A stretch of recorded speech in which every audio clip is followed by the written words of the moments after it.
كنت صغير كنت نشريه ب100 دورو، وسبحان الله عمري ولا تخيلت غادي نكبر نولي نطيب ونديره ويخرج لي كيما تاع برا سوا اسفنج. كنت صغير في القايله والحمان نروح نشريه من حي الحمري، يديرها لنا في كاعط ونروحوا نجروا للدار مع كاس اتاي. نقول لكم بزاف بنين.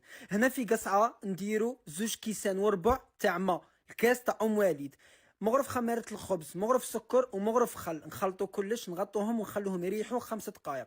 من موراها نخلطوهم ونزيدوا عليهم 5 كيسان فرينه، الكيسان تاع والد نكتب لكم من تحت بالميزان. نغربلها نزيد مغرف صغيره ملح، نخلطوا الخليط ودروك نبدو بيدينا نخبطوا هذه العجينه مليح.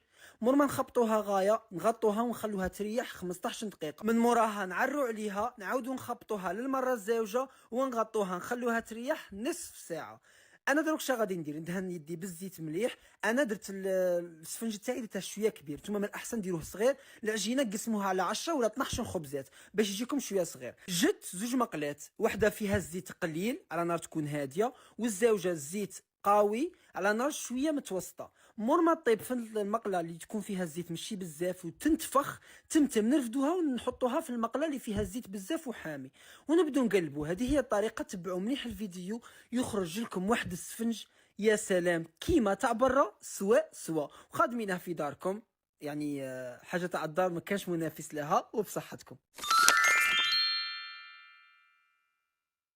شفتوا ما يكونش عندكم الوقت وتتشهاو داك البغرير تاع بكري تاع اللمه وتاع الجدود، بغرير بلا بيض بلا فرينه، بغرير السميد بزاف خفيف. عندي سنوات وسنوات وانا ندير فيه، واللي تبعوني يعرفوا الوصفه. ارواحوا نديرها معكم في رحبه. هنا عندي 3 كيسان تاع سميد يكون رطب، نقول ونعاود السميد الرطب نديرهم في رحبه. نزيد مغرف خميره الخبز ومغرف تاع السكر، نخلطوا كاع هاد المقادير، نزيدوا عليهم مغرف صغيره ملح ونخلطوا غايه. انا نزيد لها كيس سكر فانيليا تاع رابحه و2 اكياس خميره كيميائيه. الخميره تاع رابحه معروفه من بكري وتفكرني بذكريات بزاف شابين. نروحوا هنايا نجيبوا هذاك السميد نديروه في قصعه تكون كبيره، نزيدوا عليه 4 كيسان تاع الماء يكون دافي، نفس الكيسان اللي نديروا بهم السميد نعبروا بهم الماء، يعني لازم تحترموا المقادير. نزيدوا لهم دروك كيس سكر فانيليا مع 2 اكياس خميره كيميائيه.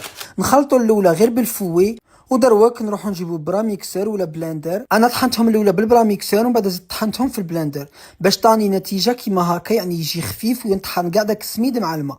هنا نحمو المقله تاعنا مليح، ما نخلوه يخمر ما والو، ديريكت غير تحمى المقله على نار متوسطه، نطيبوه نخلوه يتقب في غرده وتحصلوا على اجمل بغرير. ديروه شويه حسل ودهان كيما بكري وتشربوه لقهوتكم للصباح ولا للعشيه. ولكم بصحتكم وما تنساوش تجربوا الوصفه. سلام. ما يفوتش العيد بلا ما نديرو المسمن، وحنا في الدار لو كان ما نشموش ريحته صبحيه تاع العيد كاع ما نقولوش عيدنا. واليوم جبت لكم مسمن ناجح 100%، وكاع لي جامي ما داروا مسمن غادي ينجح معاهم بطريقه سهله. عجينه طريه وبلا ما تدلكم ما تعيوا رواحكم. نجيبو 500 غرام سميد رطب، وانا استعملت سميد النخله، النوعيه تاعها بزاف شابه ويعطيكم قوام رائع للمسمن ولا للمحاجي. زدت استعملت نص كاس فرينه تاني تاع النخله، ومنتجاتهم من اجود المنتجات اللي تلقوهم في السوق. نجيبو كاس ما نديرو له مغرف سكر مغرف ملح و2 مغارف تاع العسل، نخلطوهم مليح نصفوهم ونحطوهم فوق الخليط. نبدو نلمو العجينه الاولى تدير لكم كاس ونص تاع الماء اللي قد تكون ناشفه، نديروها في بلاستيك ونخلوها نص ساعه. نعاودو نحلو عليها ونزيدو لها نص كاس تاع الماء، نبدو هكا ندخلوه فيها هذاك الماء مليح حتى تولي طريه. نجيبو بورصه نديرو فيها الزيت ونخلو العجينه تعاود تريح نص ساعه واحده اخرى.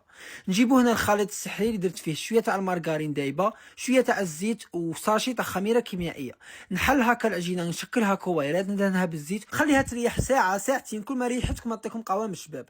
نجيبو القصعه ولا بلون دو طرافاي ندهنوه بالزيت ونبدو نحلو لي كوتي بالكو طروا الوسط خاش من بعد تولي تقطع لكم، ومن بعد تدخلوا صباحكم من تحت وتبدو تجبدوا. ندير داك الخليط السحري في الوسط ونبدا نطبق كيما هكا. الفيديو راه موضح لكم كلش. نخلوه يريح ثاني نص ساعه في بلاستيك، ومن بعد نبدو نحلو فيه كيما هكا.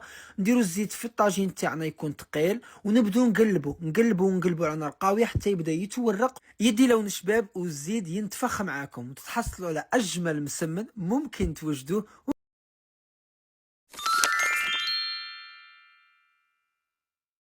اذا ما كذبوكمش وقالوا لكم هذا المطلوع مشي من برا كاع ما تقولوش درنا مطلوع. المطلوع المنفوخ يجي خفيف كي الريشه خاوي من الداخل طايب بلا كوشه، ومن تذوقوه تحسبوه طايب في الكوشه تاع العرب. من مور هذا الفيديو كاع لي جامي داروا المطلوع يولوا محترفين فيه. نبداو بزوج كيسان تاع الماء يكون دافي ونفس الكاس نكيلو به كلش، نديرو مغرف سكر. وهاد الوصفه تحداوني عليها خميره انجل الفوريه، رسلوا لي قفه فيها الخميره طابليه وقالوا لي ديروا وصفه بالخماره وبلا كوشه، وانا قبلت التحدي. الخميره تاعهم عندي شهور وانا نستعمل فيها، النتيجه تاعها بزاف شابه وفيها احجام مختلفه. نروحوا هنا داك الماء نزيدو فيه مغرف ونص كبار خمارة الخبز ونخلطوهم مليح. زيدو زوج مغارف زيت مع مغرف خل وزوج كيسان ونص سميد يكون رطب كاع.